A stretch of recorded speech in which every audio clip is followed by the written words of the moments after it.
Welcome to Glasgow Apollo Live with Scott and Andy.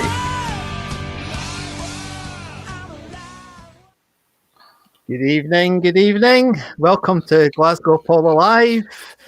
Sorry we had to mute the beginning of that video, but Facebook definitely hates us at the moment. We're not even allowed to play the beginning of that Status Quo album. So, how are you doing this evening, my friend? I am all right. You're all right. Oh, right. Okay. I'm all right. He's going to be laid back again tonight. So, as ever, if you're tuning in for the first time, please let us know where you're tuning in from. It'd be great to know where you're tuning in from. Last week I think we had 7 different countries, Andy, in the end. 7. Yeah, and Scotland. we did Scotland, England, Ireland, Wales. No, we had the USA, we had Holland, we had Canada, we had Australia, we had a guy in Spain. So yeah, there's a fair old number of them. It's quite good. Oh yeah. My name is Andy Muir. Yes. Your name is Scott MacArthur. Right. My God, he's keeping me right this week. Right. So last week we had a great show. Really enjoyed it, and we had John Crawford on from the Bonfest festival, and it was a good chat, wasn't it? I really enjoyed it. He was very enthusiastic and very knowledgeable, and he's just announced yesterday, I think it was, yesterday lunchtime, that Florence Black are going to be taking the spot that they had a problem with I've forgotten what they're called now. The Wild Hearts withdrew. So it's not a bad lineup. And I posted this on the socials, Andy, I don't know if you saw it, and I said, is anybody going? And yeah, there's loads of folk going. So cool. Yeah, it's brilliant. Yeah. So we hopefully have another wee It's funny how almost all those bands are on the new wave of classic rock. Aye. Yes, absolutely. Yeah. Do you know, that's actually not a bad idea. Maybe we should be talking to those guys over at that website to see if they fancy coming on and talking about the impact of the Apollo bands and stuff and what's happening with the new movement. That might be quite interesting. Might not be interesting to everybody, but I'd like it. Yeah. But it's a long ball, but yeah. Yeah. So anyway, thank you. Sorry? I'm just looking at the bands. Thunderstruck, Bon, and Bon UK. Oh, cool. Massive Wagons, your favourites? One of your favourites? Great band. Yeah. Burnt Out Red. I think what? That's Gary Mowat there from Heavy Petting fame. Is it? Right. Yeah. I think that's his band. Oh, right. Yeah. I mean, you get a hold of him because they'd be quite interested to talk to you about their Apollo experiences. So, Yep. So anyway, so that was good last week, and we hope we can do much more of that. This week, the show's going to be dominated by a big chunky interview with Andy Scott, being interviewed by Andy and Scott. Andy Scott of the wonderful Apollo Favourites Suite. So a really good chat, wasn't it? It was good. He's nice man. Good man. Good man, yeah. So what we're going to do is we're going to go through the who played this week, first of all this week, and do that because I know you all can't wait for Andy to do his thing. And then we're going to play the first half of the interview. Then we're going to have a wee break and we're going to do the socials and remind you what's happening with the Apollo get together. We'll do the second half of the interview and then we'll finish with some amazing music, which I'm not going to tell you what it is until later. So I've got quite a lot of hellos as usual. Just go through these quickly. Hello everybody, thanks very much. Doug's here again from over in the States. Hello Doug. No, a wee error popped up there. Go away. Good evening, guys. Don't know who that is. Andy, you can probably tell me if you look at the Facebook. Cheryl's here. Hello, Cheryl. Thank you very much for joining us once again. Boots is here. There we go. Scotty on Romeo. I don't know what to say about that. And Tony's usual. I like that, Tony. Hello, Scott and Andy, and good music lovers. I reckon you're right. Particularly this week. I think we've got a new person here from Ballach in Scotland. Good old Ballach. Oddly, I was talking to there's a guy working on my wee wreck of a boat yesterday, and he was travelling from where I live in the Cotswolds up to Ballach for something engineering work today. So, is it you, Ollie? Don't know who it is. Hello, guys. Let the mayhem commence. You better believe it. Particularly this week. Oh, Andy, what are you doing? Nothing. Well, I heard myself there. Derek McAdam, you have been amazing on the group again. I can see it though. I can see it. We can hear it. Derek's been amazing on the group again, as always. I'm going to talk about that later. Mr. Bamford, Yeah. hello, how are you? Evening, guys, from someone else. Hello. Gone yourself, Andy. Quite right. Hello from Windy. Crawley. Kenneth Brown. Ah, Crawley. There you go. We're reaching all the hot spots, mate. We're even in Crawley. Right. So, anyway, so without further ado, so that's in England, isn't it? that's Ingerland. Without further ado, we're going to do this bit. Oh, are we? Right.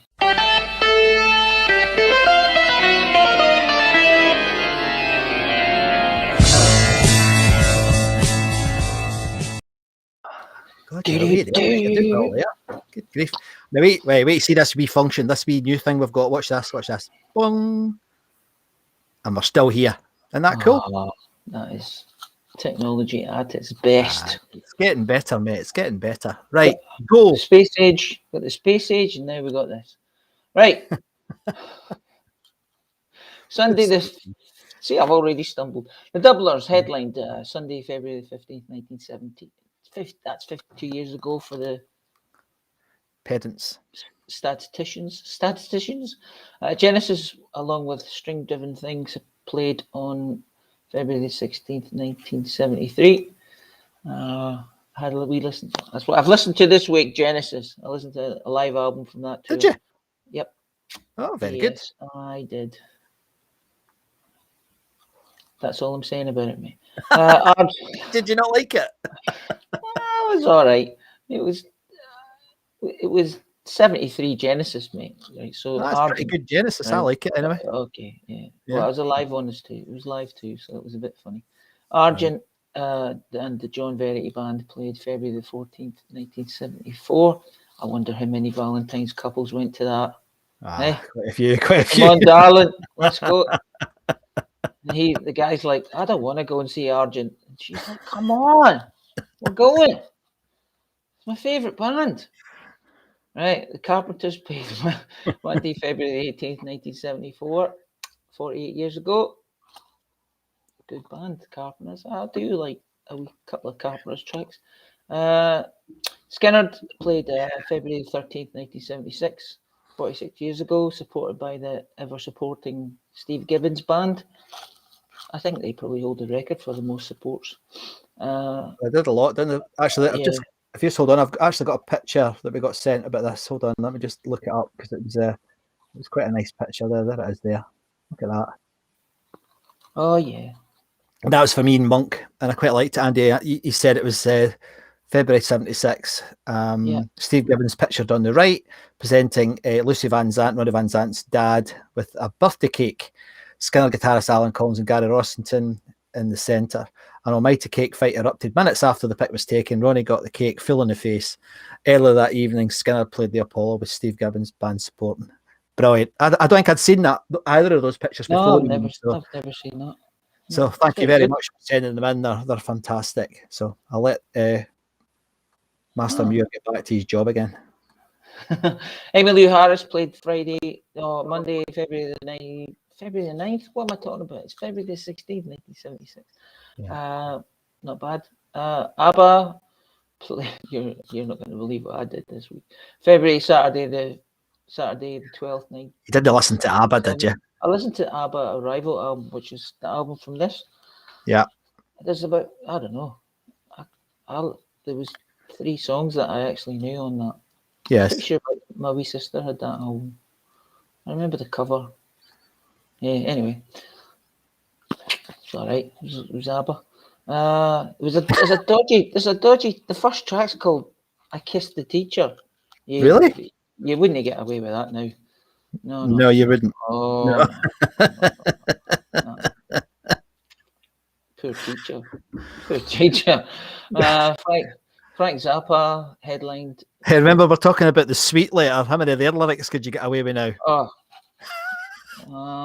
Well, there's a few you couldn't get away with. No. A lot you couldn't agree with.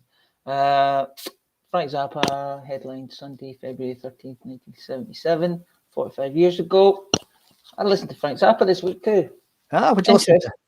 I listened to, I can't remember. Shake Your Booty. Did you like it? What do you think? I quite liked it. Aye. It's a bit. You couldn't not get away with his lyrics either. Holy moly! Yeah. They are nuts. He's sexually explicit. I'd say sexually graphic. He never held back anything, did he? He was No. Yeah. I thought he's a genius. I don't listen to him very often, funny enough, but I really admire him. He's one of these artists. The music was pretty good. I like the music. He's a good. He loves a glockenspiel. He loves a glockenspiel. He does. He loves a glockenspiel. Yes, he does. He's a man for the glockenspiels. Rush headlined with Tyler Gang and support Thursday, February 16th, 1978. You might notice I did a couple of T-shirts for that. So yeah, they're very good. Well done. If you're a Rush fan, actually, they played the next night to Friday, February 17th, 1978. I did listen to this album too from that tour. Not bad. Geddy's off his head with the singing. He was way up at the top of that at that point. I don't know how that man does it. Another Frank Zappa again on Friday the 16th, 1979. Wednesday the 14th, 1979. Another Valentine's Day date. Can you imagine taking a date to that? Come on, we're going to see Frank Zappa. Yeah, he's like, oh no, again, we have to go and see that guy. Oh, I saw him 2 years ago here. Terrible, didn't like it. Too much glockenspiel. The Jacksons, February the 16th, 1979. What? February the 16th, 1979. I did not listen to the Jacksons. I missed them on my journey through the bands. The Who played February the 14th and February the 15th, 1981, supported by 9 Below Zero. Sorry, 9 Below Zero. I did not listen to you, but I did listen to The Who, and I thought the album that You Bet. Yeah. It was that. Good. Faces. I think the album's called Faces. I think I don't remember. Or something. Really good. Loved it. Good. First album without Keith Moon, so it had, Kenny Jones, I think his name was, playing Batter in the Hell out of Things. Camel played Wednesday the 18th, 1981. Didn't listen to Camel, but they are a good band. Gary Moore and Samson played February the 14th, 1984. Valentine's Day again. Yeah. What a treat for someone there that day. A bit of rock blues. He'd gone pretty blues then, hadn't he? You were at that, but no, he hadn't gone blues at all. He'd gone full on heavy metal. Yeah, listen to the We Want More album with the tracks, a few tracks in Glasgow, 4 tracks in Glasgow there. Oh, right, okay. Excellent. Loved it. I was there. Yeah, it was really good. I can still see Gary up there. You know, there you are. There's Gary Moore. Giving it loud. How long is that note going to be held for? Was it Empty Rooms? No. Drizzy in what ways, maybe? He did. Well, yeah, he did. He did a mad. I remember Empty Rooms, and I was going, "Oh, that's brilliant." And then it's on the record, so it's really good. Yeah. Marillion and Rage, some wee band played February 17th, 1984. One of the reviews of that gig said Scottish heavy metal band Marillion. No, that was Scottish heavy metal band Rush. Nah, that was heavy metal band Rush. It was Scottish heavy metal band Marillion. They are heavy metal. Oh, dearie me. Unbelievable. Did they actually go to the gig? They certainly did not. They're just hanging about outside looking. It actually said of Marillion on Wikipedia for ages that they were a Scottish heavy metal band until somebody worked out how to get it to F off the site. I mean, what a load of noise. Not that I'm against heavy metal or Scottish heavy metal, but Marillion, bloody Aylesbury. Yeah. Anyway, they had a Scottish singer. A wee Scottish singer, aye. Yeah. Tina Turner played February 18th, 1984. That'd be good. Why did I not go to see that? I think I said that last year, but You did. that. And I said I went to see her at Edinburgh Playhouse. And I said, "You bugger." Yeah. No, it'd have been good. It was good. Yeah. Phil Collins played February the 13th, 1985. Yeah. Wow. I think that's no jacket required. I think. Aye, Sure. right. I think it says it on the ticket. And the Stranglers headlined Friday the 15th, 1985. Don't have a support band for that, so if any of our chat viewers, stream viewers know what that is, let us know, and I'll fill up the details like Mr. McAdam has. So there's helped me out this week. Quite good comments from that rundown. Thank you, Andy. Tony's saying lots of folk will be looking for carpenters to fix some roofs soon. Yeah, and my garden gate, which just went taking 2 posts away with it. So yeah, you're absolutely right. It's funny, but it's not funny when you need to spend 300 quid on a new bloody panel. Oh, here's Chris Welsh making a bit of an admission here, mate. I always thought The Visitors was a cracking album by ABBA, albeit I wouldn't have admitted it back in the day. Yeah, okay, move on quickly. Ian Bamford saying Skinner were brilliant. He got pelters from Professor Derek for lording it up in a box while I left my wee brother to sit in the rear stalls. That's not very nice, Mr. Bamford. Your wee brother? Yeah. That's shocking. Absolutely shocking. I'm really I would do that if I had a wee disappointed. brother. And I mean, and the professor's replying quite rightly, saying, you know, shocking behaviour. You're quite right. Yeah, it is shocking. Yeah, quite right. And Tony said, tried to get a T-shirt today, but didn't recognise my postcode. Not monitoring anything. Oh, we got a gremlin. Nah, Andy always blames the user. Tony, so it's your fault, mate. It's you. I don't always blame the user. Yes, you do. Yeah, I do actually. Yeah.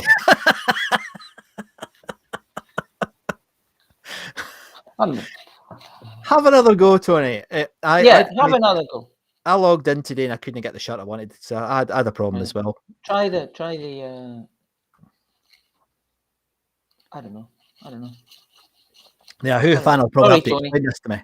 Face Dances, the Who. Face Dances. That's the there you go. Title. Sorry. There you go. Yeah, there you go. That's the name of their album. Yeah, it's good. Good album. Loved it. And it was Kenny Jones, former Faces drummer. Right. Yeah. Do you know? I wish I'd seen the Faces. Oh mate, who doesn't? I like the Faces. They're brilliant. They're a good band. What a band! What a band! The Faces or Faces? Well, that's for another week. We could do a whole show about those bands. Yeah. Right, I know. I'm not going to start. Graham McDonald's here from Over the Water. How you doing, Graham? Evening, afternoon, morning. I hate to say that I told you so about Facebook. You did, but I told you so. Well done. Facebook is not to be trusted. Graham, it's been really weird this week. I mean, they've been knocking back literally 2 or 3 second samples from insignificant, unknown, crowd pieces on albums. It's unbelievable. So we're hoping to come up with an alternative for next week because it's yeah. He's looking at the chat. See, he's ahead of me now, and I can't see what he's laughing at. No, I'm not. I'm not looking at the chat because it's not updating for me. It doesn't update. Oh, is it not? No. Remember the elevating once platform? Again. Andy, do you remember the elevating platform at Gary Moore? No. I was there. I don't remember it. Something he stood on, I guess. Sounds like it. And he wouldn't hang off it. He wasn't that fit, the boy. Or the drummer. Well, when I was listening to the live album, I was thinking, my God, he sings quite high. He's very high. He's a very high singer. Taking lessons. His voice would have gone. I mean, if the poor soul had lived, his voice would have gone because he really looked like he was struggling all the time when he was singing rock music. Yeah, rock music. Blues is fine, but he's fine with the blues, yeah. The but rock music. Victims of the Future. Struggling. Oh my God, he was off his head. Yeah. And Kenny Brown saying Marillion, their only Apollo. It was their only Apollo appearance, and that was because they went stratospheric after that album, and they were playing arenas and outside shows after that before they crashed again. But so it's a real shame. I would love to. I never saw them at the Apollo. I saw them at the Playhouse a few times, but never saw them at the Apollo, which is one of my great disappointments from my time going to the Apollo. We do have pictures of that show somewhere, but I've lost them. We'll find them eventually, but there's a picture of Fish lying on the stage, and obviously it's the high stage. He's lying on the stage and he's holding the microphone out into the crowd, a bit like what Rod Stewart did in one of the pictures. But it's a great picture. And I actually sent it to Fish, and he loved it, but I cannot find it. So yeah, it was their only show at the Apollo. You're absolutely right. Ian saying Rage were originally Most of Nuts, another great Apollo support band. Yeah. What you saying? Status Quo. Yeah. Funny. I love that on their ticket. It says Status Quo supporting Nuts. Aye, well, like someone like that supporting. It was like a scissor lift. There you go. Gary went up about 10 feet. Oh yeah. Marillion Stratospheris' boots. Right, away you go, you bugger. Not listening to you this week. Not listening. I'm going to start talking about you. I'm going to start talking about the Ramones shortly. Anyway, no, I'm not. Right. Thank you. Well done, mate. That was good. That was quite a good week, that, wasn't it? It was a great week. There wasn't that many bands, but it was quite good. A real mix. The Dubliners not a lot of punk, weirdly. The Stranglers. Well, maybe what is it, February? Maybe they were they're on their beds with boots. They're all tucked up, keeping warm. So, right now, the poor wee boys. They're trying to work out a second chord. Anyway. Hey, come on, man. And Pete's back. Hello, nice to see you again, Pete. Good evening and welcome along again. Please, thanks very much for joining us. And John saying, Kerry Jones, Ready or Not, great solo single about teen pregnancy. Do I know that song? I think I do, John. Yes, I think I do. Okay, so let's go to the event, if you like, of the Tonight Show. Yeah. When was it, Andy? Was it what day was it? I can't even remember. Wednesday morning, 10 o'clock. Tuesday or Wednesday morning. Yeah. And we managed through the good offices of Weapons singer Danny Hines to get in touch with Kenny Andy Scott from Sweet. Now it's a 40-minute interview, so we're going to break it in two bits. And I mean, I've cut out 40 minutes, 30 minutes because it was over an hour. But it's fair to say the guy was lovely, and he told lots of stories about Glasgow, about other places, about Australia, about being a toured musician, what he's up to these days, where he lives, all sorts of stuff. So it's a really good interview, and we really hope you enjoy it. So, but we'll put 20 minutes on at first, and then we'll stop it. We'll do some bits and pieces, and then we'll come back and finish the interview. But so this is Andy and Scott interviewing Andy Scott. I don't know if you've noticed, but you're having a chat. Andy Scott's talking to Andy and Scott. That could get quite confusing, couldn't it? Yes. Have you noticed that? Oh, Andy and Scott. Yes. Yeah. Hello. So I'm in the Cotswolds, Andy, and Andy is in Sydney. Oh, wow. Yeah, so we're all over the place. So Nice. But thanks very much for giving us some of your time. We're really thank touched you. that How is it over there in Australia? In terms of, are you out and about again? Are you receiving guests into your country? Well, I've just opened up, but no one would want to come here into the backwaters of 1972. Well, no, we were 52. Sorry, 52. Listen, we used to tour there fairly regularly, and then and then we were finding it a little bit difficult to hang on to a promoter. The last decent tour I did there was with Susie Quattro. You played in her band. Yeah. Were you in another band called Quattro, Scott and Powell? Yeah. And Susie was her own support act. Brilliant. And on that tour, it was magnificent. We did places like the Hamer Hall in Melbourne and the Sydney Opera House. So yes, I remember. I remember when you. I didn't go, but I remember when I think it's on the radio talking about it. Yeah. She was telling the guy that Andy Andy Scott from Sweet was going to play, and it was quite good. So what songs did you play? No, we were the support act. But what songs did you play? I think things from the QSP album. We didn't play any of the Sweet or anything like that. It was because it was basically delving into our past, into the old, like Bob Dylan, Just Like a Woman, and Larry Williams' Slow Down, and Tobacco Road, and good song. Know, tracks like that. The Price of Love, the Everly Brothers, fantastic. And what was the other one? The Robert Johnson, You Got Me Running, and anyway, and Dr. John's Walk on Gilded Splinters. Wow. So it was an interesting set. You can find you can find the Opera House, I think it is, because they did a video from the front, one camera, doesn't move. It's on YouTube somewhere. The sound isn't all that, but it just shows you the the presentation, and it was really, really good. I mean, one of Don's problems after his car accident is that he has memory lapses. Right. And they're fucking hilarious on stage. Especially when you're heading down a highway that you haven't been on before.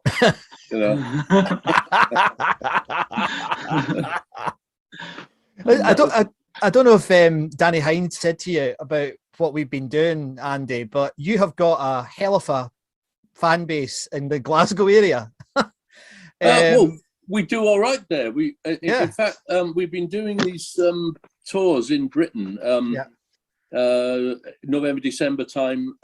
We started off about 6-7 years ago, only doing a couple of shows, maybe a handful. Places like the Picture Dome in Yorkshire, and the old Robin 2 in the Midlands, and a London venue, something like that. Yeah. And then all of a sudden, somebody picked us up about 5 years ago, and it's expanded now. We do about 16 shows, in places like like Rock City in Nottingham, places like that. So all of a sudden, it's a whole different ball game, and of course the one in 2020 got sidelined because of the pandemic. But the one we just completed, November, December, everybody was saying, look, think of it as the guarantee, at least the bills will be paid, me and my agent, make sure the band gets something, the crew gets something, everybody's happy. And all of a sudden, I had a surprise and a smile on my face for Christmas, because we made some bloody money. Hey, unbelievable. Excellent. Well, I think the dialogue in Glasgow, certainly on our show, was, I think the Sweet played the Apollo a couple of times. Maybe you can tell it better than we can. But and then there was a lot of dialogue we've got quite a big Facebook group now, and there's 11,000 people in it. And the chatter, and Mr. Muir, keep me right here, but the chatter was, there's a lot more to the Sweet than people think. Yeah. And that opened up all these people saying, oh yeah, you've got to hear this, you've got to listen to this, and I have to be honest, Anne and I are just slightly too young to have got you in your pomp. It was probably the early 80s that we were kids. Right. But both of us have been listening to loads of Sweet stuff, and it's not what we had basically been programmed to remember. I mean, nothing wrong with the stuff we'd heard, but it was a completely different world, mate. I don't know if you get that sort of feedback often, but if you dive into the albums, and I've tried to say this to members of my band who come in now and have done in the past, I've said the only way you're going to get this is to just go and listen to all the tracks on the album. They may not be everything that you desire, but one day I might turn around to you and say, we're going to do Cockroach on the next tour. Yeah. And you won't have even thought, what the hell is that song? Whereas at least if you've got it in your... And I remember reading, a friend of mine works for McCartney, and he said he's got a list of 100 and odd songs that he can just go to the band. I mean, granted, he plays for 2.5-3 hours, Yes. Good God. Has the man not had enough? Had enough. But 2.5 hours, I mean, all right, it's material that you're going to want to hear. But... to have 100 and odd songs to just pick from. Yes. I mean, I think we've got 20. You know, that we can sort of pick from, maybe 25. Right. You know, that we can bring in and out. But even that's more than enough, because in an hour and 15, which is what we normally get asked to play on a multi-bill or an hour, can't even play all the hits, mate. You know. Yeah. No. Yes. Because I was listening today to your best of Sweet, you know, and it was really good. I was loving it. But I kind of know, sorry to say, but I know 2 songs more than I would have done. I know Hellraiser in Action from Def Leppard. Yeah. Oh right, they did their cover album. And have you heard them? Have you heard those versions? I what do you think of them? Their version of Action is really good, you know. And in fact, the way that they start it, before we had the samples, remember, you know, but back in the 70s, you didn't have a sample of the cellos and all the other stuff. You had to either use the tape, like the Who used to, you know. You have to start it with a tape deck, and if that went wrong, you're knackered. So we used to, when synthesizers started to just about get the picture, and you could lock in an arpeggiator. We used to start things like Action with the arpeggiator. But remember, the band is now speeding up during the set, so the keyboard player is having to tap a tempo. So the next time he wants to use it, you know, it's now on Mick Tucker time, not on the you know. Yes. No, I really enjoyed it. It was I watched a live concert of yours from 2019 on YouTube. 2019. Brilliant. I loved that. It was excellent. Which one was that? Do you know? Was it the Winter's End of the Planet Rock? No, it was from. Well, I think it was just a video. It was from the Robin. Oh, that's a long time ago. We haven't played the Robin for about five or 6 years. All right, okay. Well, it was still excellent. I still enjoyed it. I enjoyed it very much. It was very good. And in that time, we now have a new singer, a much more, should we say, in the ballpark of rock. I mean, Pete. I love Pete Lincoln as a singer, but he was that morph, the guy who could be anything from. All right. He could be Tom Jones if you wanted him to. He could be Brian Connolly. He could be Steve Stills. You know, he had that kind of flexibility and talent. Basically, he's known when he does gigs. He used to go play in that pub that all the regulars like Clapton and George Harrison and people like that used to, and he was known as the human jukebox because you could throw a song at him and he could play it, you know. Wow. Who's in your band just now then? Who's in your band just now, Andy? Right, well he's now got a new band with a couple of other singers, the ex-singer from 10cc and the ex-singer from the Hollies. They've got like a Crosby, Stills and Nash type band. Yes. But who we've got now, I've still got Bruce, you know, my Scottish drummer. Can't get rid of him. 30 years now. Is that right? Years, yeah. God, yeah. Danny Hines mentioned him to us, said he was a great guy. Yeah. Oh no, and a fantastic drummer. You know, in fact, he's the one who saved the original Weapon sessions that I did with Danny. Right. Because the first thing I said was, you're going to need a drummer on this. And I said, and what I've seen and heard, it ain't right, you know. So he asked Bruce if he'd do it. Bruce was with a band called State Trooper with Gary Barden, you know. All right, yes. MSG. So he came along, and as I said, he rattled some great drum tracks down. I did not want to end up playing any guitars on this, and luckily he had a couple of half-decent guitar players, and one of which I poached. Mal McNulty became the bass player for Sweet, and because he had a fantastic range voice, you know, that tenor voice that you need in a band like us. Yes. You know, the one above the lead vocal that doesn't have to go into falsetto. Mal had that, and then he on bass he had a guy. I ended up playing some of the bass, but there was a guy called I can remember his surname, a Liverpudlian guy, Kulki. He ended up being the lead singer in one of the best Led Zeppelin tribute bands. Did he? You know, well, wow. he looked like Robert Plant. You know, yeah. And I thought to myself, God, I said, you're in the wrong job. You know, yeah. I must have given him an idea. You know, yes. Yeah. Anyway, those sessions went off well, but the lead singer now for the last 3 years is Paul Manzi. He was with a band called Cats in Space.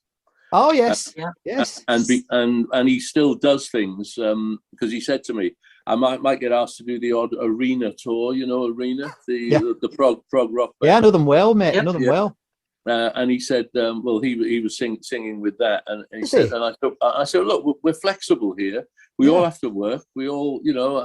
I said, I'm not a tyrant, you know, but I, whenever I say this is important, I want you here, you know. So, and then luckily we expanded to a 5-piece because we've been a 4-piece for about 10 years, and we expanded back to a 5-piece at this time. Because I really wanted, because Pete playing bass and being a lead singer, concentration of what the bass should be doing with the drums is not easy, you know. Yes. And especially in the Sweet Material, I know a lot of it's only like half a dozen chords and everything, but it's all to do with the accents and the stop start and if we all don't get it, then it kind of slips away.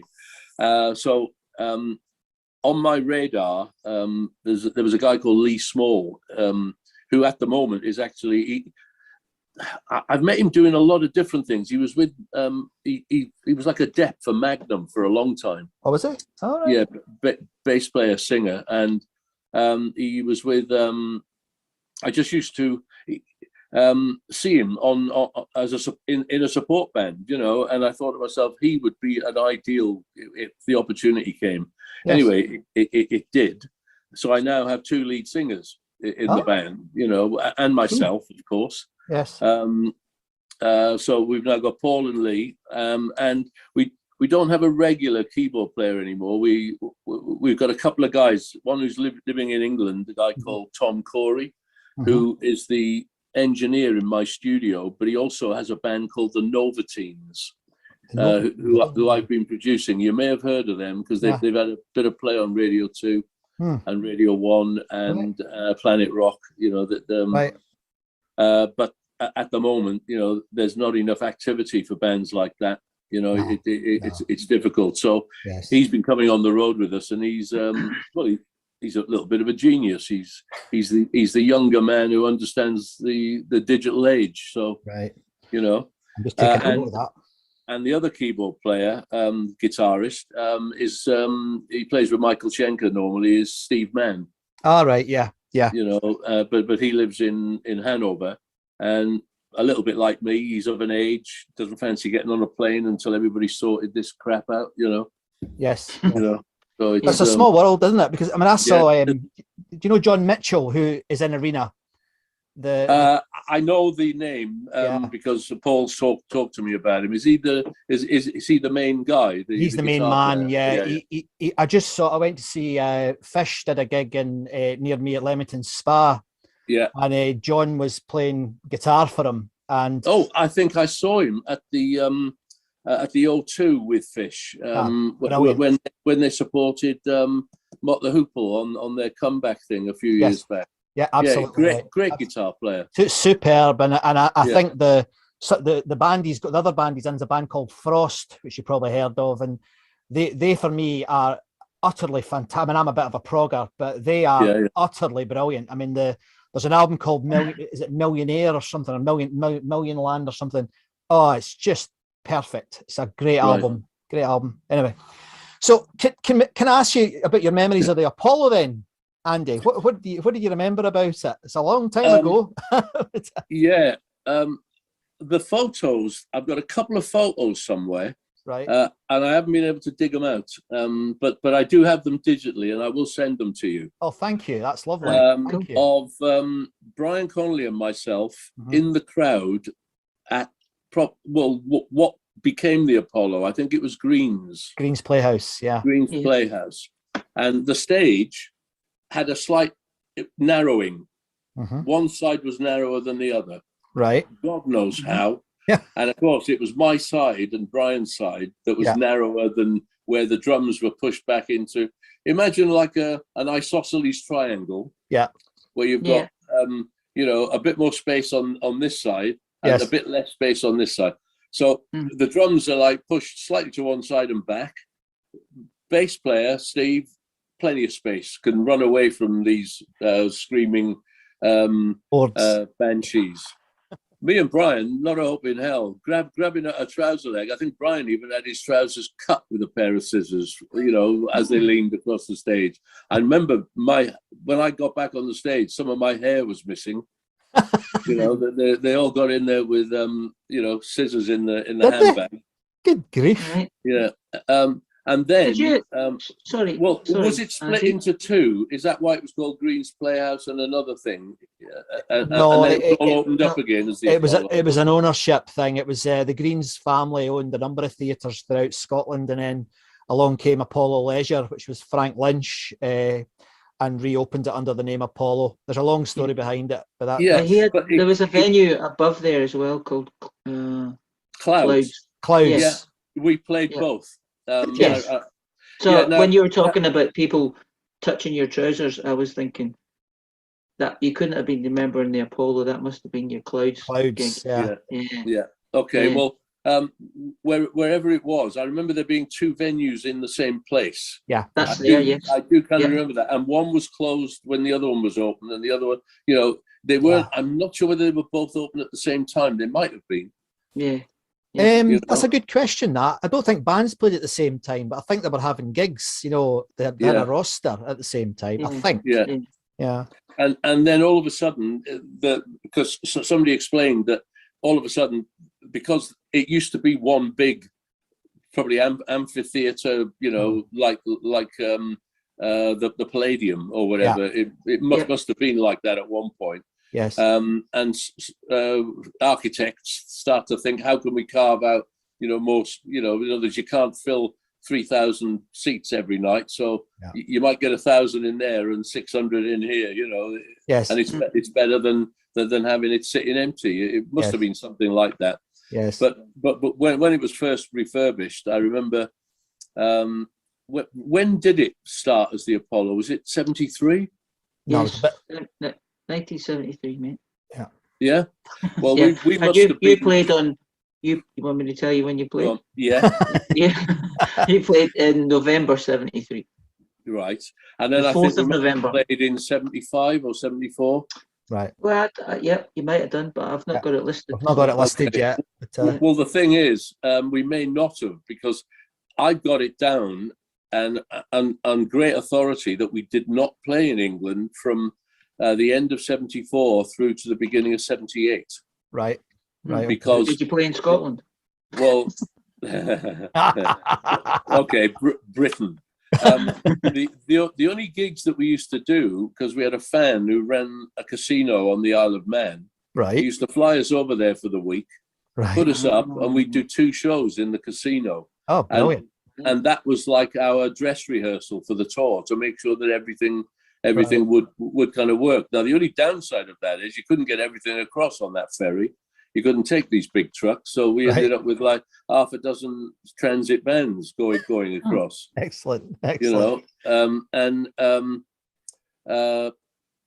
then from there, it'd all have to come back, get loaded into the trucks again, and go off to Europe somewhere, probably starting in Spain.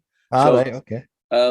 Gosh, when you think, when I think back to that, some of that was definitely to do with the fact that we never appeared on the. There was a little bit of a backlash. We never appeared on the Charlton Athletic football ground show with the Who, right? Because Brian got a kicking, and he couldn't sing, and he was in a mentally he was in a bad way as well. Stupidly, we're about to do a tour of Britain, which got cancelled in the March, something like that, or or it was coming after the the Charlton Athletic show. I can't remember which way round it was, but leading up, I think there were a few dates before. Then there was a little bit of a gap where we did Charlton, and then there was another spile of dates afterwards. A week before we were due to start these dates, he's out and about on his own, late at night, in his Mercedes, probably a bit, Brahms. He's in a club. A couple of girls are trying to chat him up. A couple of geezers don't like it, and when he went out to his car, they set upon him, and it was not nice. He had, luckily, there were no broken bones, but there was a lot of damage. And one of the things they saw some, either he'd been grabbed round the throat, or when they kicked him, it had gone, there. Yes. So, yeah. So I'm thinking to myself, well, that's the end of that, but we'll reschedule the British dates. And of course, this was right at a time when we were about to embark into America. Yeah. And just before they go to America, let's have a pause. That's a good chat, isn't it? It is, yes. He's an interesting guy. He certainly is. And as we said, he was just kept going. I mean, he didn't seem to be rushing like a lot of these people tend to be. He wasn't rushing at all. He was very engaged. A couple of people have said that there's a problem with Facebook again, Andy. I think there's a problem with Facebook chat, but we haven't done any violations tonight at all. So I can't think if it's something that we've done. But I hope if anyone is having trouble, go over to the YouTube channel, please. It's youtube.com/Glasgow Apollo Live. So it's youtube.com Glasgow Apollo Live. It's right at the top of the page. You cannot miss it. I'm getting, like you just sent me in the private chat, Andy, I think we're heading to Twitch, mate. It's getting to that point, isn't it? So some people, Fiona's just saying that Facebook is fine for her tonight. Yeah, Fiona, absolutely. It just seems to be inconsistent, and I think that's the issue we have, that people are having mixed experiences with it, and it's, to be quite honest, it's just not good enough. And I know we're not doing this like it's not Radio 1 or Radio Clydesdale here, but it's still not very good that this is happening. So I think we'll be doing something about it. But before we go on, we're going to have a quick break from Andy, and we're going to have a little look at what's been happening on the socials.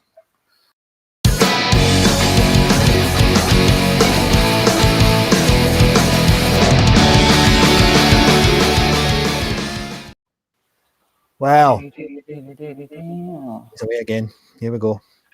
I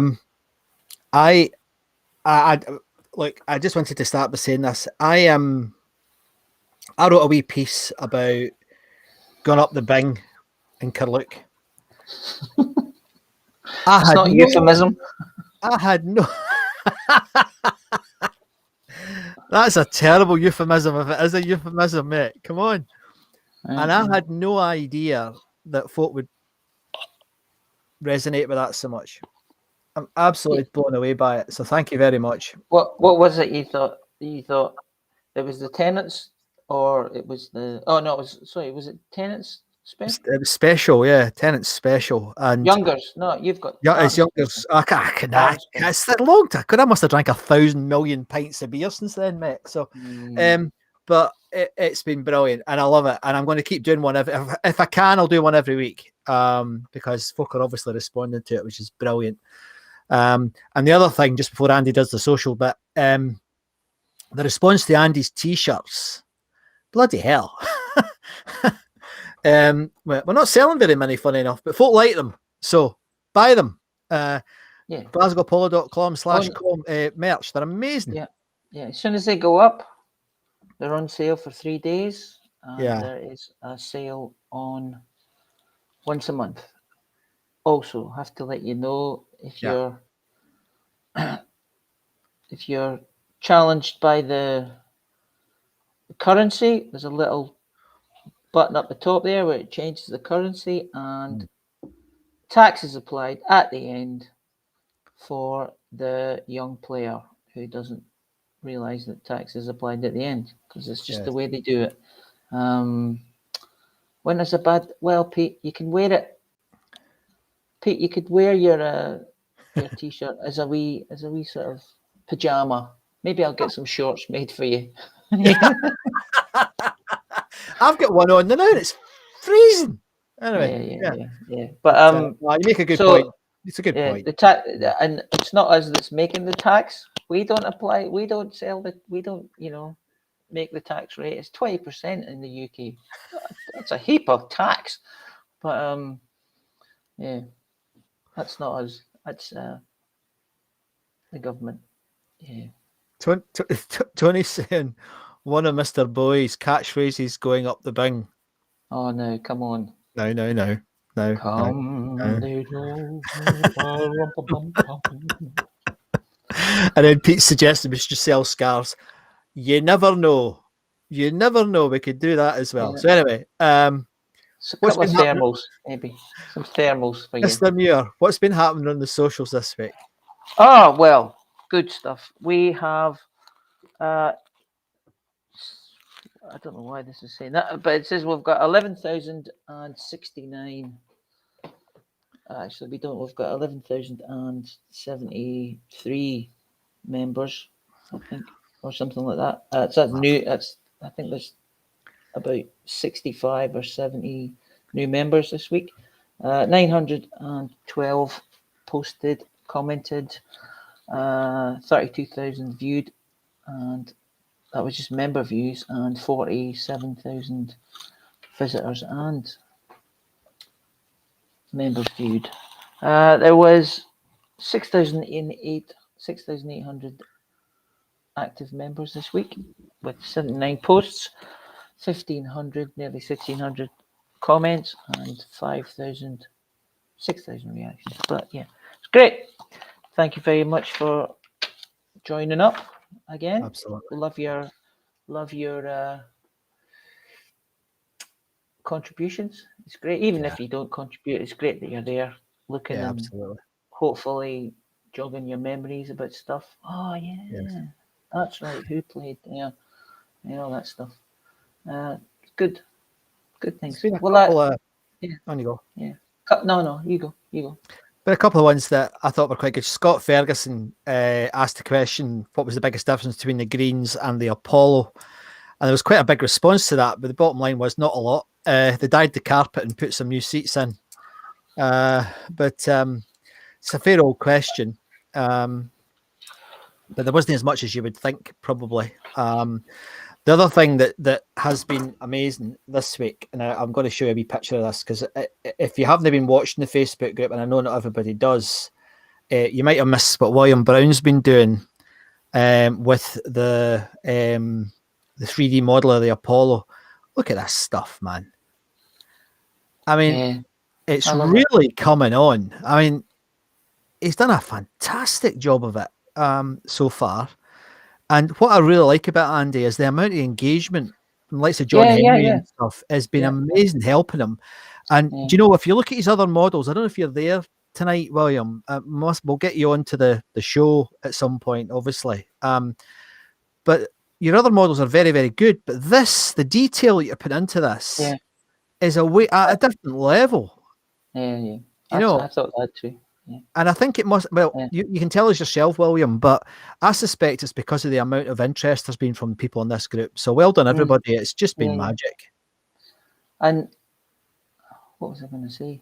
Oh, it doesn't matter. I was going to say, it looks great. It'll come back to you. It'll come back to you. Yeah. But it is amazing, Fiona. You're absolutely right. So that's been good.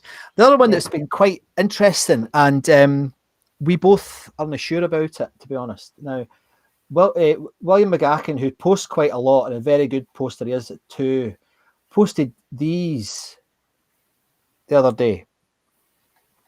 Now, what do you think of these, Andy? Oh, well, just a shameless attempt at co-opting a Glasgow Polo brand. Well, they're not. Obviously, they're not of the time, so they're made up later. Because they're too colourful. Because they're fine. I think I've seen them on YouTube, on eBay, people selling them on eBay, but I don't know if I'd be buying them. But yeah, they're all right. the other stuff. I mean, if you want to buy them, oh, they're them, but okay. I mean, they're not okay. terrible, they're not terrible, But they're it's just, not what do you call it? They're not of the time. yeah, You know? yeah. They look too modern. Boots is saying Photoshop, and I think you're quite right, Boots. Yeah. But although, but then Pete's saying, and he's right, you know, that was an important time. That was the start of punk. So it's kind of, yeah, I feel, I'm not sure about it, because what are we doing when we're making things up? This is made up, you know, so, but I guess we're trying to do it honestly. Well, I'm trying to do it. The word I was trying to look for authenticity. That's what I was trying to do. Yeah. I mean, some of the stuff I've seen are just like. I know, but that stuff is better than a lot of the other stuff. The other stuff that which I thought these were brilliant. Look at these. Now I'll just take this off. Look at this. Oh yeah, they're good. They're good, aren't they? I mean, the King Crimson one, I've seen it before, but what a brilliant picture that is. Yeah. You know, could be used by William. Yeah. Brown as a bit of reference for those. Absolutely. Curtains. No, absolutely. Can I mention a post that I saw? It Yeah. wasn't this week, but it was last week. I think I told you and Doug about it.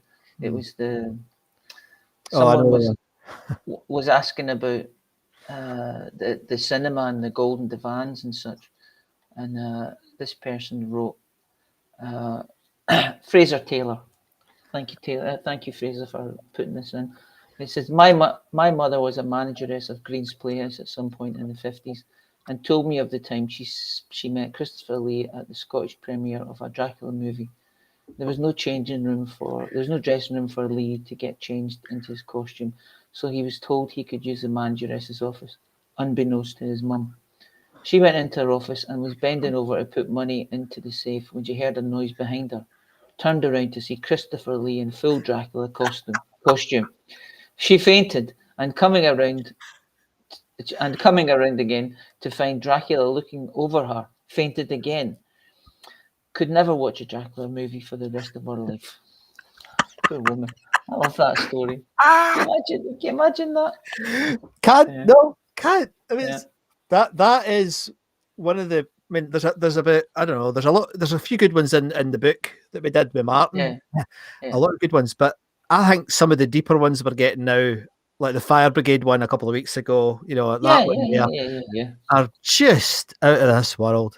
Absolutely. I mean, that wee story would never have come out. No. It's just be in their family. So now it's a nice wee funny story. Absolutely. Can you imagine? You're like turn around. Oh my God, Christopher Lee. It's like the sort of thing. It's the sort of thing that you get in a comedy show and you think, where did that come from? But that's actually real, you know. Yeah. But, there's Kenneth Brown on YouTube saying, great story. Fangs for the memory. That's terrible, Kenneth. Dad. Oh, dear. But I get what you're saying. Anyway, what's this? They were related, apparently. What's that? Oh, I see. So, sorry, Peter, you lost me a wee bit.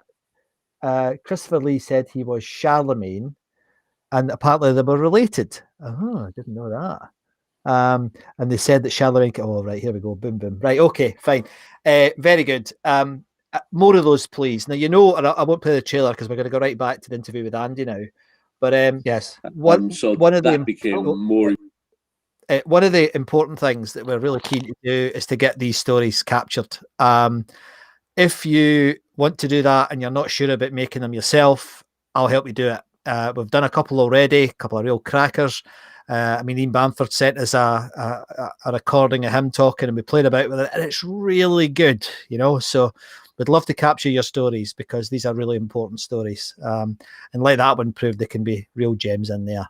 So we're going to go back and we're going to hear the last half of our Andy and Scott's interview with Andy Scott. Keep the comments coming. They're brilliant. The sound at my end's a bit low, but Andy tells me it's okay. So I'm just going to, I've boosted it as high as I can, and I don't think there's anything else I can do, but hopefully it's okay at your end. So this is Andy Scott from the Suite, been interviewed by me and Andy, part 2. Important than anything else. And I remember us concentrating on places like Japan and Australia, and Wow. you know, in order to get across into the States. And the sad thing is, talking to my agent, who I've had for 40 odd years, Wow. when I was talking back to him, saying what happened at that point, he said, well, I'd only just joined the agency at that point, and he said that I just don't remember there being a lot of people ringing the phone saying, I'd like to book the suite, please, you know. And I went, well, and that's true. You can't make people have what they don't want, you know. Yes. So let's be honest here. Maybe not doing that show did affect, Bloody you hell. know, what we did in Britain. But thank God, you know, for Europe and Australia and Japan and America at that time. And especially the Germans. I mean, the Germans have never walked away from us, you know, regardless of how bad we've been. You know? I'm sure that's not true. I don't think that's true at all. Yeah, and I hear you got awarded one of the famous tacky trophies from the Apollo for selling it out. Yes, you know, I thought I still had it, but I kind of now remember that the base got cracked. Ah, right. And it was put to one side to be glued, to be repaired, and then you go through a marriage breakup. You've now had 3 houses, and I'll tell you what it kind of looked like, though.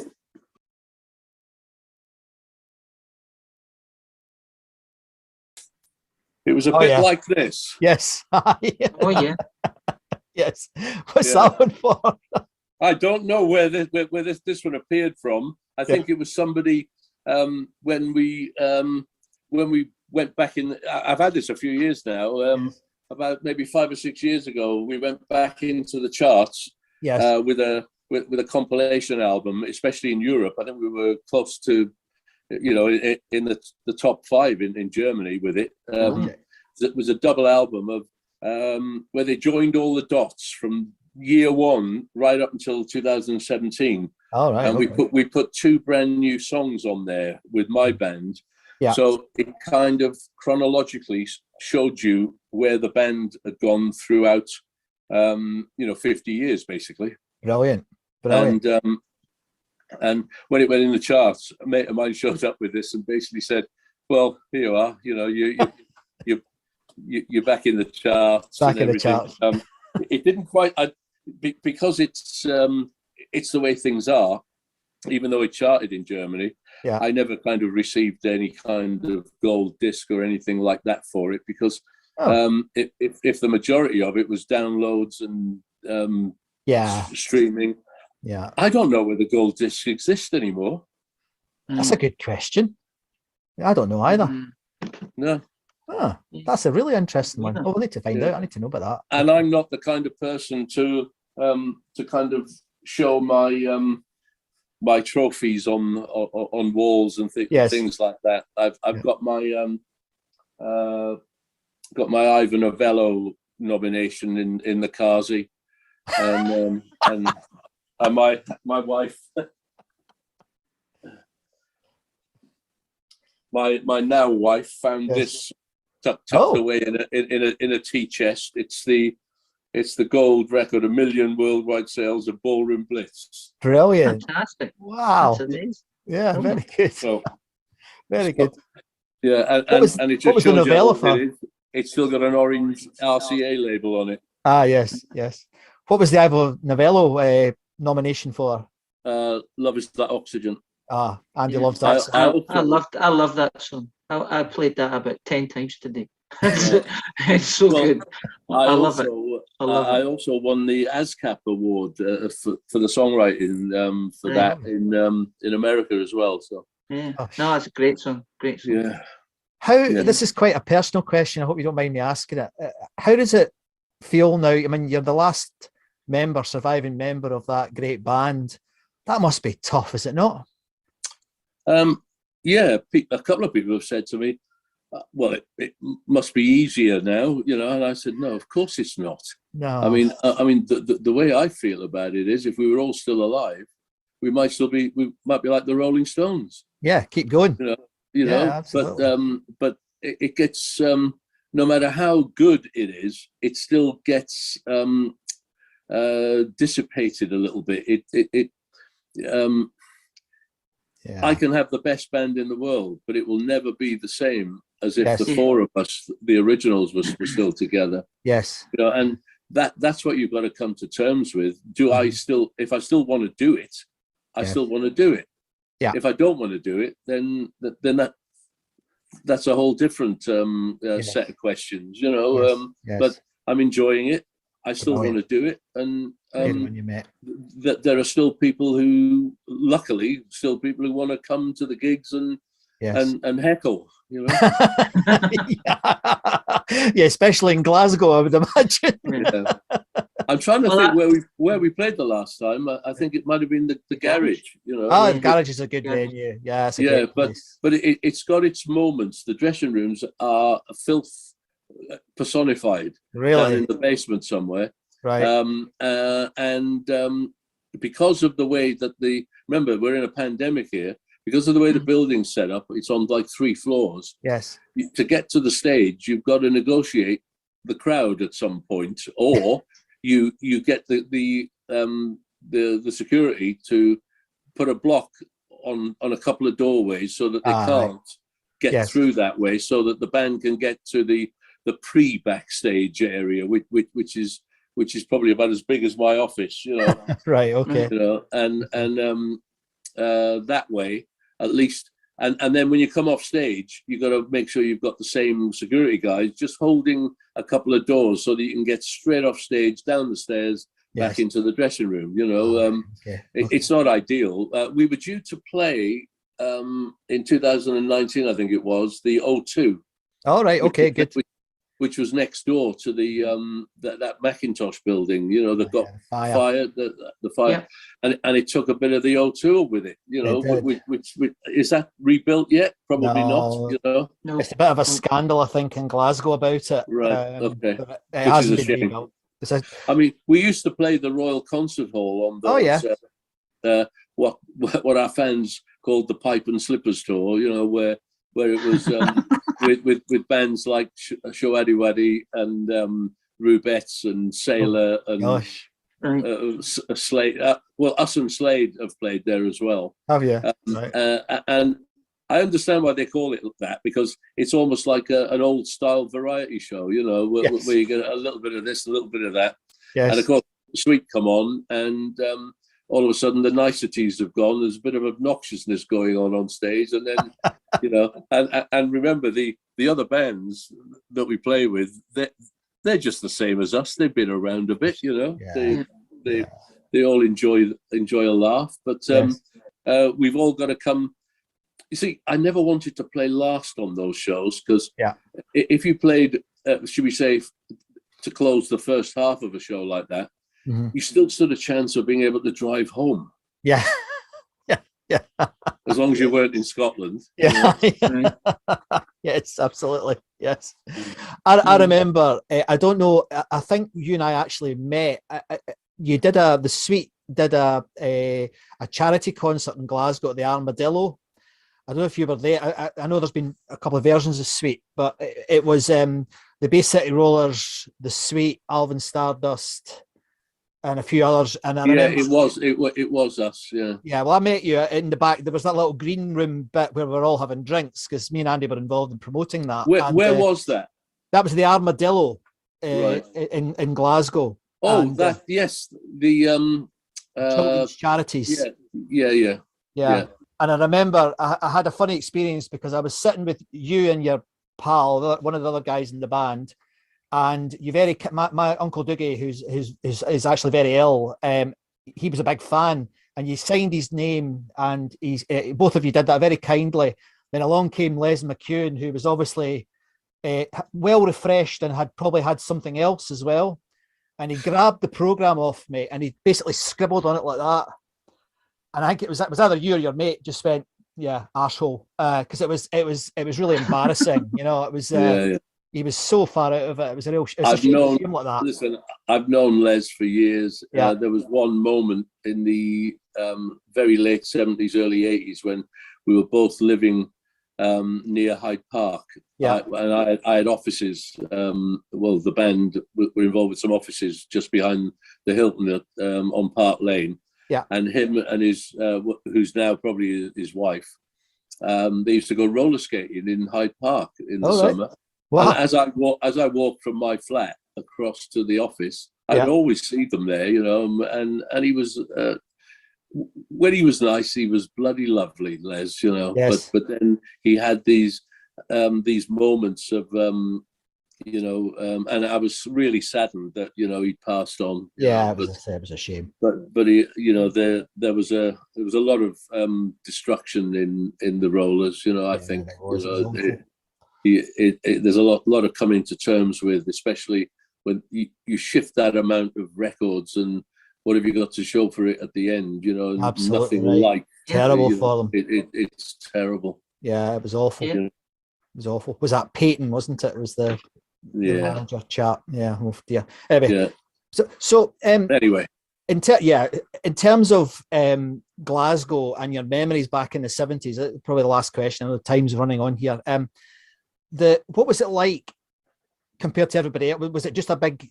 Was the UK just all the same? Did you feel it was just a big mass of gigs, or could you tell the difference between the different crowds in London and Manchester, Liverpool, Glasgow, whatever? Was there a difference between the crowds? Yes, there was. We used to look forward to coming to Glasgow because it was a hard. They would let you know if you were rubbish. Right, you know. Yeah. I've heard this from many bands.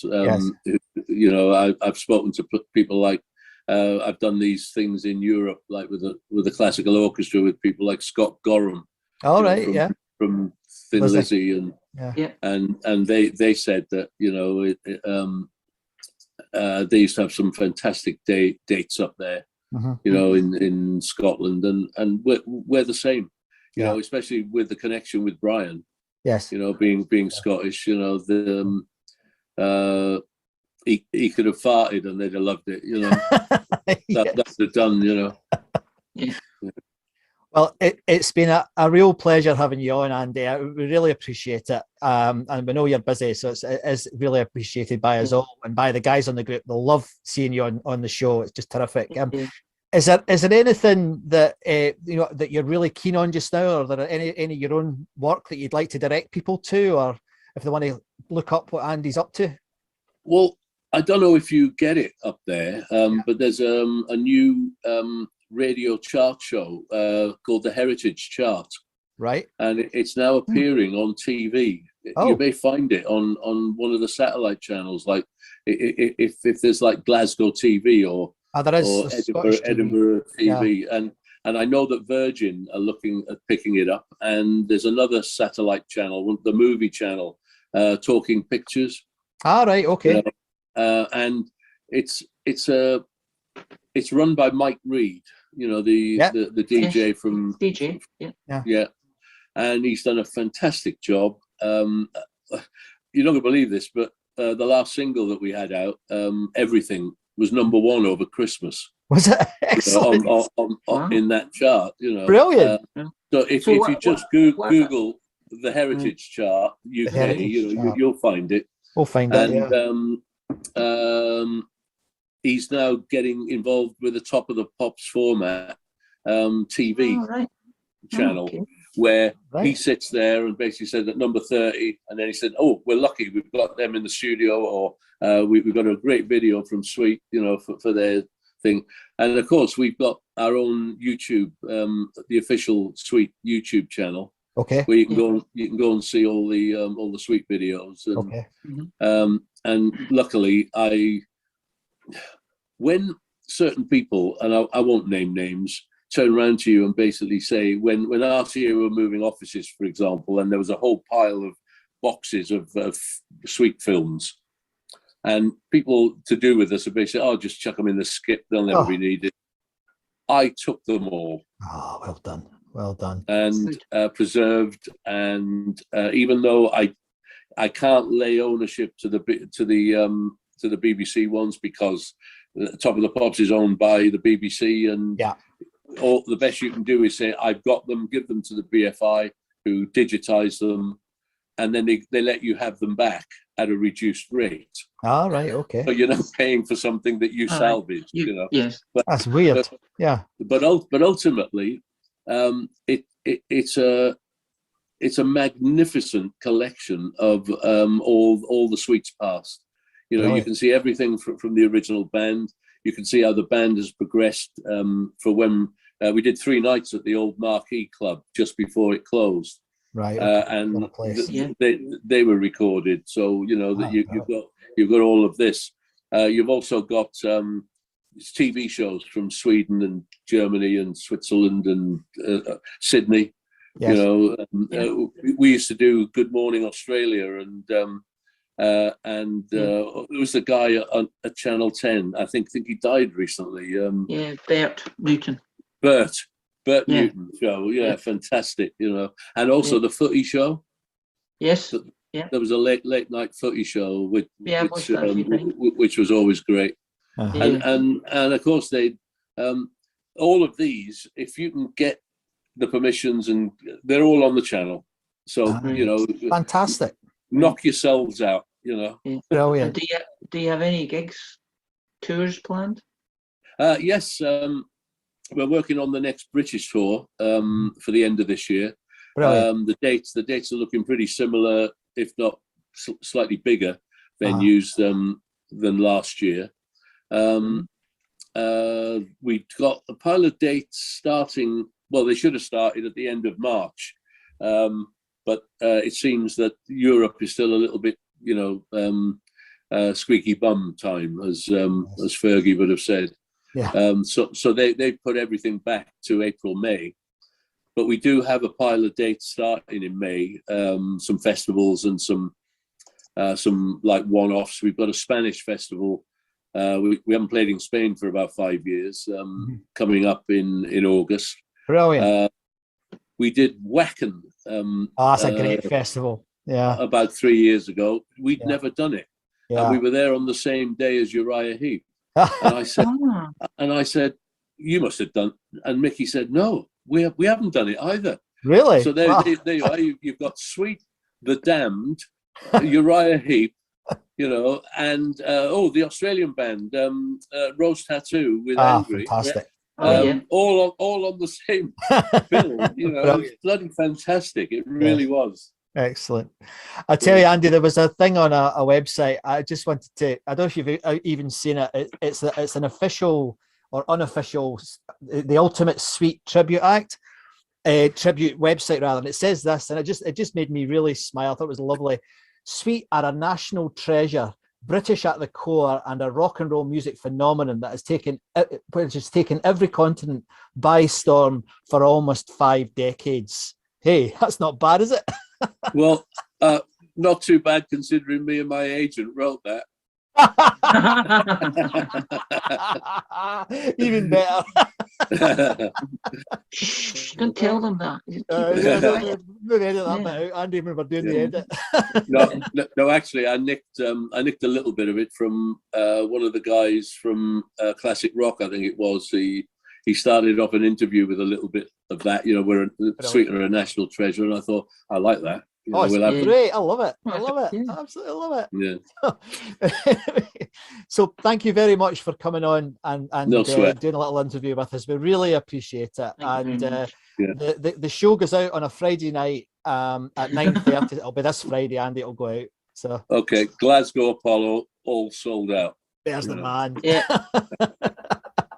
Fabulous. Andy, that was brilliant. Thank you very much. Right, well, I hope you enjoyed that. That was lovely, wasn't it? Yeah, he's a good guy. I like him. Good guy. Yeah. We actually went on for another 20 minutes or so.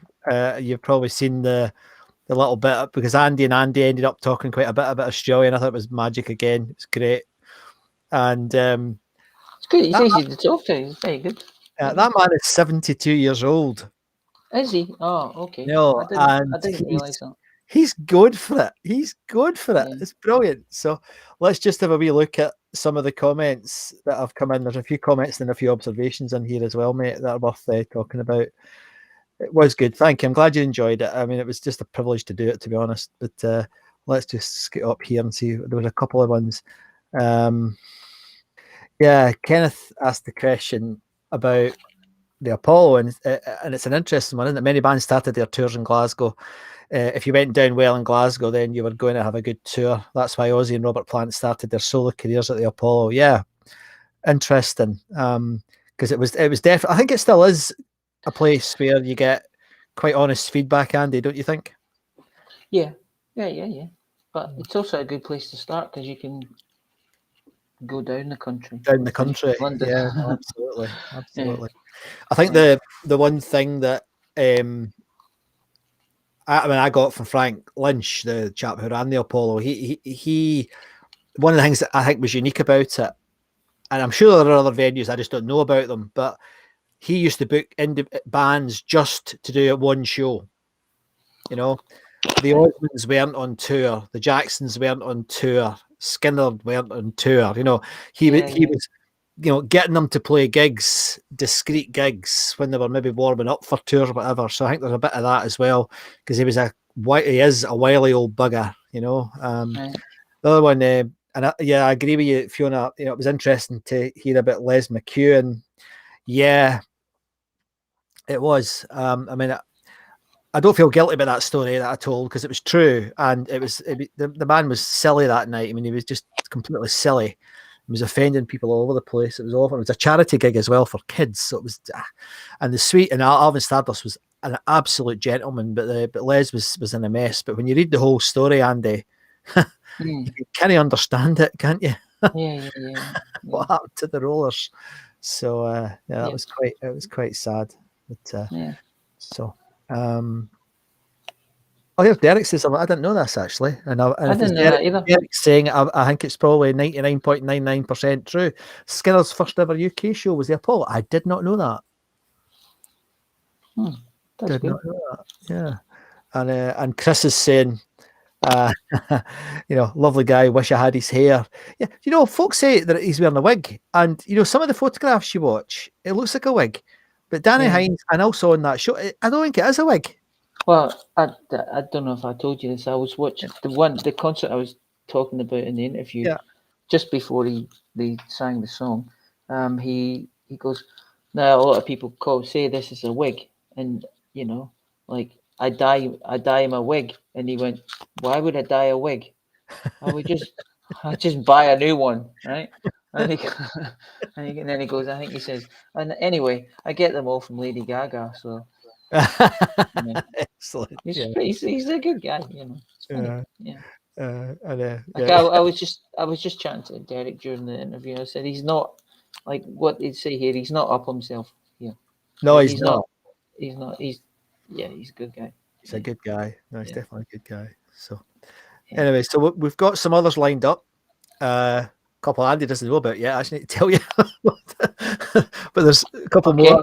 Are they on during the day? So I'm trying. No, I've got a time now because you made it for that one. I want you to be in all of them. It's important. But so we've got a couple more lined up. One in the States, one in Germany. There's 2 clues. But good. So people are coming towards us, and it's amazing when you ask people, do you know anybody that would like to come on the show? They all say yes. So it's a good way of getting more folk on. So you never know. We'll get to the Rolling Stones eventually. I was really what am I going to say? I was happy that he came on. It was great. He's good.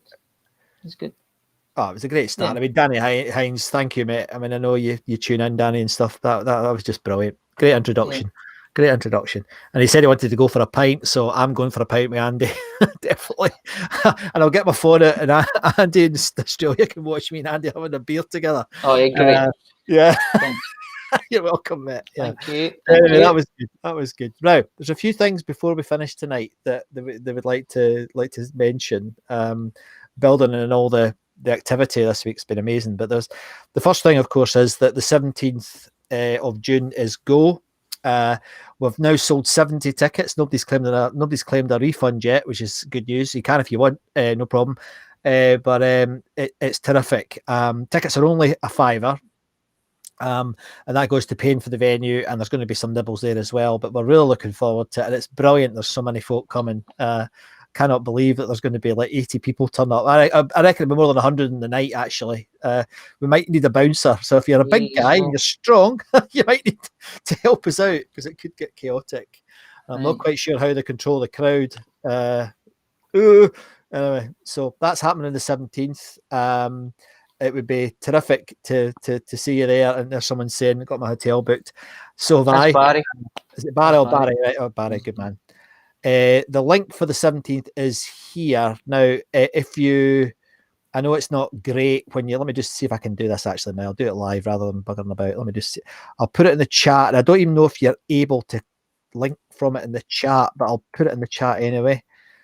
Yeah, you can. Can you? Well, there's the link in the chat.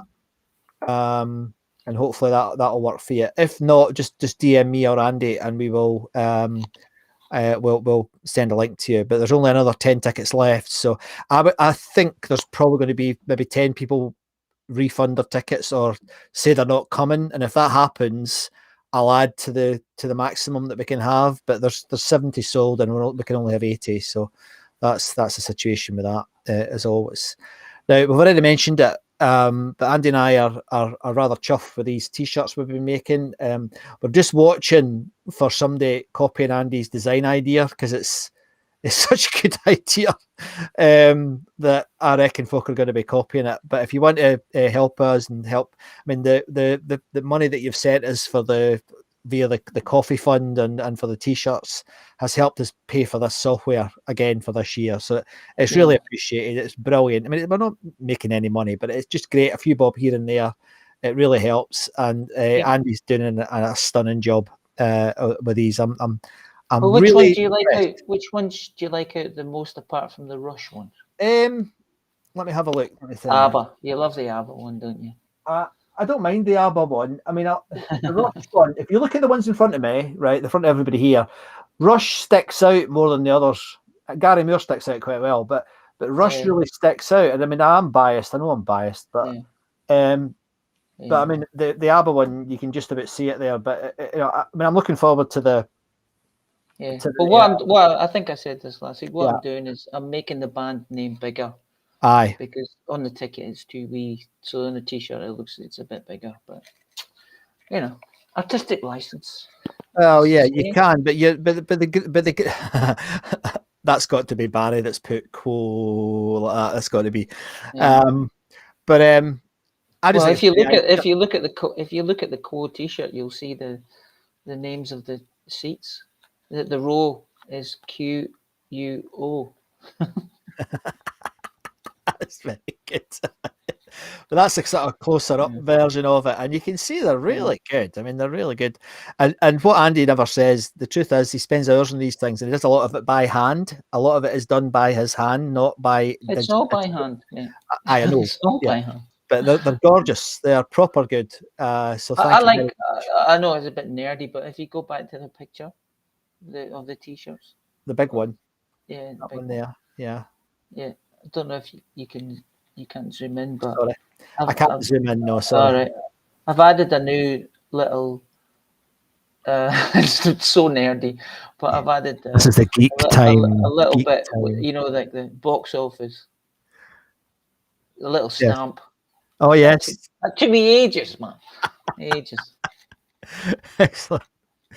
And so it's fantastic. We've just James McAvee's just come in saying I've just met Blaze Bailey. Oh, there you go. Former singer with Iron Maiden, and was it who was it? What were they called again? Wrathchild? No, what were they called? No. Oh, that's terrible. But I think he did play the Apollo, didn't he, as a support act? Good, James. You can tell us in the Zoom call, which I'll mention in a minute or two. About that. That's quite cool. You met him. And then Pete's saying T-Rex would be good. Yeah, it probably would be. How many have you got on your list, Andy? 1,700. Wolfsbane. I've done 40. I saw Wolfsbane. Aye. At the Heathery. I'm pretty sure. Wolfsbane at the Heathery. Yeah. Excellent.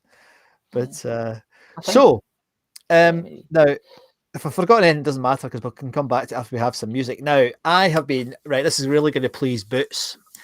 I have been really self-indulgent this week. They did play this week back in history, and it was the only time they ever played the Apollo. But we're going to have some Marillion. Now, come on. You lot need to get into Marillion. Come on, man. They sold it out. Wait till you hear the crowd in this. They're going mental, right? I've had a couple of problems trying to play this before. I hear the crowd going mental now. Well, I don't care. But so if you don't like Marillion, either listen to them or go and have a cup of tea. But I love them. I still love them, and I'm going to the British Convention quite soon in Leicester. The abuse will now start, and I don't care. It started already. Of course, it has. This is, I think, Scotland's other bard when he used to be in a band called Marillion. Heavy metal singer.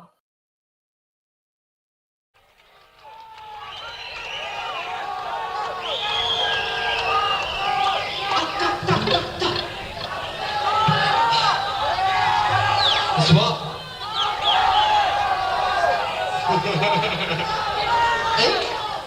Right, this is for the druggies, the drug abusers, for the Valium children, the future Valium children. Dedication, he knows, you know.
fantastic. Mr. Muir's got kicked off. He's just text me. Everything is working apart from Restream. That's the fairies. That's the fish fairies coming to get you, mate. So, couple of things here. Kenneth Brown saying, bittersweet memories of this kid. Dumped that very day by an ex. I was in shock as my world went to Gazi for a while. The Gazi being all fucked up. Yeah. The I know that Marillion are very much polarising, but I just love them. That's brilliant. Yeah, Derek, you should come along and be educated. I'll take you to the Marillion gigs in Leicester later on in the year. Absolutely outstanding rock and roll band. Oh, he's back. He's back. Here we go. Am I back? You're back. All right. I don't know what was going on there. What did you do? Nothing. Just Did the internet dropped out. All right, okay. And then Restream took ages to start. So yeah, I'm really delighted that you enjoyed that, guys. And if you didn't, oh man, I missed it. Oh, you naughty boy. Right. Well, the so internet went down. That's it for this week's show. Remember, we hope. Well, we really hope you enjoyed Andy, and please let us know in the Facebook group that if you did, and we can pass it on to him. I'm sure he'd love it. Every week, for those of you who haven't been before, we have a Zoom call after the show, and it gets increasingly mad every year. Actually, every week. This last week actually was really good, wasn't it? Because none of the nutters turned up. it was very sensible. But I doubt that's going to happen this week, mate. I can feel it already with some of the folk that are in the chat already. So we might not have that sort of night this night. So, someone's saying there, Jared, how you doing? Can't get the link to work for the tickets. Really? Can Andy say something? Well, I just well, I'd say. I don't know, but I just went to the link and it seems to be working for me. I'm not saying it's the user. I'm just saying. Well, even if it is the user, I'm interested it's in working helping for the me. user. Annoying that it doesn't work. Let me just check this. No, I just clicked the link. I'm getting. And it's working for me as well. I don't know. Don't know what to say. Jared, maybe try tomorrow and have another go. I don't know if you're in the UK, Jared, but that's annoying. I'm sorry. Whatever that's causing that's really, really bad. Folk are saying thanks again. See you next week. Brilliant. Pete's saying buy a t-shirt. Yes, please buy a t-shirt. But no, try and come along. The last few weeks we've had new people on the Zoom thing, which is just amazing. Which I really, really like. I think Derek says he's going to try and get on tonight because he's is he? Cool. Done some spring cleaning on his laptop, I think. Excellent. Now the other thing that if you are interested in seeing the sort of the collection of stuff that we're now gathering, because things are growing at such a pace, as you know, the great guys over at Rescue Recordings have been trying to collate as many recordings as possible, which has been terrific. This week, Andy found one that I hadn't seen before. It was the Big Country gig. I tell you what, it's a bloody good recording. That have you heard it? Have you listened to it? Haven't listened to it yet. Yeah, but I read the guy who had put it on his website and tidied it up and EQ'd it and all that, remastered it. So it's really good, and it's in 2 parts. And what we do whenever we find these things on YouTube, we don't have the 300 odd that Jack and the team have got at Rescue Recordings. But what we're doing is I think there's over 100 now of gigs from the Apollo. So if you go over to www.youtube.com/Glasgow Apollo Live, you'll find all the shows that we've done. This is our 56th show, so there's lots and lots of hours and hours and hours of nonsense from me and Andy. But within those shows, there's loads of recorded material. There's links to all the video we can find that's been released. I now look every week for new material, and I nearly find pretty much every week I find something that we've not tagged before in the Facebook group. So go across, if you like it, click subscribe, and then you'll get notifications when we put new pieces on there. So it's pretty cool. So I'm just going to check the chat one more time. Some Pete's World 2. I don't know who Pete is, but he's saying You should make the t-shirts on t-shirts. Okay. The tickets on t-shirts rather, and pay me $5. He wants to patent the idea. I don't know what he's talking about. No, he wants to patent the idea. I think he's talking about that. Oh, I see. Patent them. All right. Okay. Patent them. Patent them. The idea, and then Well, pay I don't know if you could. 5%. I don't know if you could, mate. No. I'm not sure you could. Yeah. I You mean, wouldn't. No. it's one of the big problems in the music It's not even industry, my. It's not even my. I'm just trying to authentically recreate the tickets. I mean, it's AB Cooper, Manchester. A lot of them are done by, and the newer ones from the 1980s. But I don't know where they would have got them from. Yeah, they're fantastic. They're good. It's good watching. Sadly, I'm looking at the evolution of ticket design. Oh my God. He's going to do a new blog called The Evolution of Ticket Design. You can Talk about a niche see of a that niche of a niche of a niche. You can see an incremental change and styles in between, like, months. It's weird. Anyway, because you look at them so much, I'm going, why is that like that? Oh, it's like that. Pete, if you'd like to continue this conversation, because this is going to get really nerdy and I'm going to have to get another drink, go to www.glasgowpolo.com/Zoom, and that takes you right into the Zoom discussion once I've opened it up, which will be in the next 5 minutes. So thanks very much to everybody for joining us. That was brilliant. It was so cool having Andy on the show. I hope you enjoyed it. So thanks for watching Glasgow Polo Live with me, Scott MacArthur. And me, Andy Muir. We'll see you next week. I hope. There's a chance I'll have to postpone it, Andy. We need to talk about that. Kids are on holiday, mate. Oh dear. Anyway, so good night, everybody. See you later. Join us on Zoom. Join us on Zoom. Come on. Cheers. Good night.